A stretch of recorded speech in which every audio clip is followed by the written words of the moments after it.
lunch and in tow, going adventuring to escape the devil's throat. Released in 2017 by Studio Moldenhauer, Cuphead is a side-scrolling boss rush shoot-'em-up, that's a fun sentence, whose blistering difficulty harkens back to classic video games, while its art style and overall aesthetic harken back to classic animation.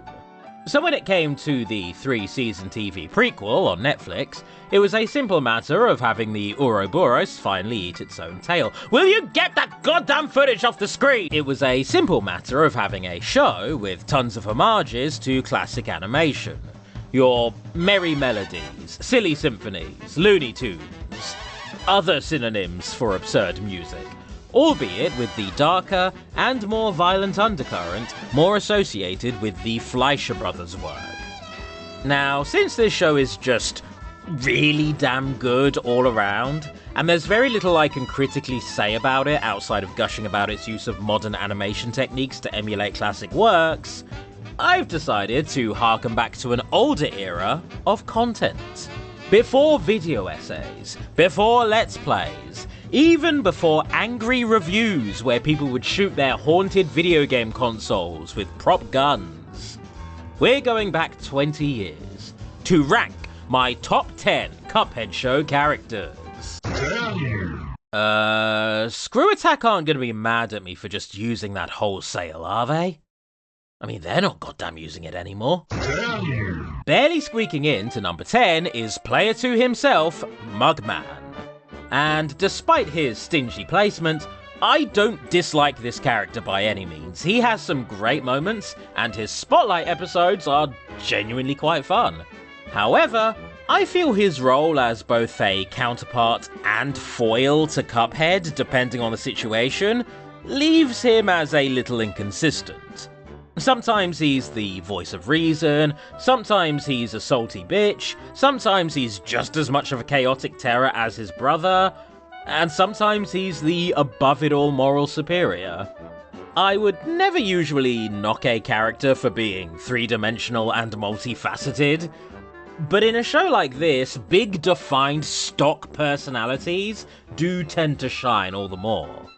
And I feel like Mugman exists on a thin line between classic Daffy and modern Daffy, not quite picking a lane. Now, speaking of characters who fit nicely into their box, we have Pork Rind, a grumpy, surly jerk with no patience for the wacky shenanigans of the Cups. Watching him operate his dingy, ask-no-questions business, be it with the Cups or the shady Jerry, leads to some great moments, Pork Rind himself making for a great comedic straight man. Am I also a secret assassin? No! That said, I do have to dock a few points for him being a standard gruff American, when his game counterpart had more of an Eastern European twist. I feel like that could have been played with a little bit more. Number 8. Telephone is easily the most minor background character out of everybody on this list, but damn if he isn't hilarious. With most of his appearances leading to his soul being violently ripped out of his body, this guy is easily the most put-upon character on the Inkwell Isles. But what really makes him stand out for me is his voice actor, the show's very own director, Dave Wasson. I'm selling brushes door to door. Interested? It's so flat. Absolutely genius choice. I am giving Telephone a much-deserved win. 7. At first, the completely original Stickler seemed like he was going to be an annoying one-off character. But with each appearance, this demonic Poindexter got funnier and funnier, until I couldn't imagine the show without him. Keeping the devil in check with a disgustingly nasal, excuse me, Stickler's dedication to his job is as funny to me as it is frustrating to the denizens of hell. Usually pushing the plot forward with his whiny complaints, and wearing straight-up plot armor so he can't be killed off, Stickler goes from a hilarious running bit to a genuine representation of lawful evil, forcing the devil himself to assume his role as the threatening primary antagonist. 6. King Dice has all the style, flair, and razzle-dazzle of his game counterpart, very much earning his place as secondary antagonist by the show's end. What I love about this pre-casino King Dice is that he represents both the highs and lows of show business, going from a suave celebrity with a desire to entertain at any cost, to a desperate, washed-up loser whose penchant for violent backstabbing never fully subsides, even as he rebuilds his fame. For all of his more pitiable moments, the guy really is rotten to the core. Totally two-faced. Or should I say, six-faced? 5. Serving as an angry old father figure to both Cuphead and Mugman, I didn't think much of Elder Kettle at first. But this old-timer has a slightly unhinged streak about him that comes to light when he is pushed to his breaking point, especially when he mistakenly believes that his boys are trying to kill him, and later when his house is invaded by a varmint. In both cases, Kettle goes on a violent, over-the-top warpath, reminding us that even as an ailing old man with a bad back, he is still the one who eventually trains Cuphead and Mugman to fight. Elder Kettle is a great character overall, and only a select few pass him in my eyes, including the main star himself. Number 4. The show's intro openly states that there is good, bad, and in between, citing Cuphead and Mugman. And I think that's what I love about our leading star. Despite having a heart of gold and ultimately being a good person, Cuphead is a loud, selfish brat with zero regards for consequence and poor impulse control. Not usual for a modern protagonist, but absolutely in line with classic cartoon heroes. Have you all actually watched Steamboat Willie? Mickey was a huge goddamn jerk. And so is Cuphead, which works very well when you remember that he doesn't learn his lesson until the events of the game.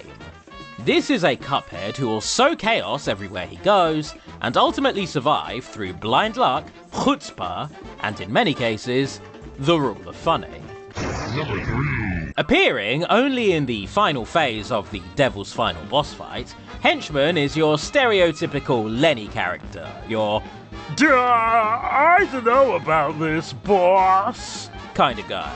But what makes him so stellar in this role is his startling amount of competence. While he sounds like an idiot, Henchman is subtly amazing at keeping his boss's rage in check, pushing him just enough not to get incinerated, and knowing exactly when to take evasive action if his boss does lose his temper. On top of this, Henchman bounces off of the Devil very well as a comedic partner, and a genuine shoulder to cry on when the Devil is left to despair over his failures. We could all do with a henchman in our lives. Number 2. Miss Chalice might be the biggest glow-up from her game counterparts.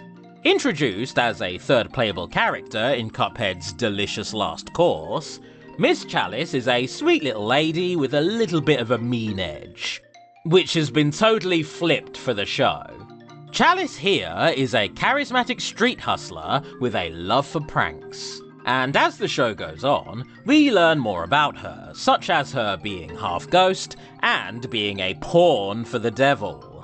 With a whole episode being dedicated to a grisly backstory and eventual redemption arc, she very nearly takes the role of main protagonist, humbled only by Cuphead's unerring confidence and stupid luck. Number 1. The devil in this show is fantastic, and every scene he appears in leaves a huge smile on my face. Foppish, short-tempered, and exhibiting many of the same stubborn, childish traits as his nemesis, Cuphead, he makes for a fantastic villain both comedically and dramatically when he takes off the gloves and gets serious. My favourite episode of this show is the Christmas special, and this is almost entirely because the devil is its leading man. All in all, I highly recommend you give this show a go if you haven't already. And as the 10-minute video limit lingers in, I'm going to give a big thank you to all of these people. Hope that suffices. And to all of you, a Merry Christmas and a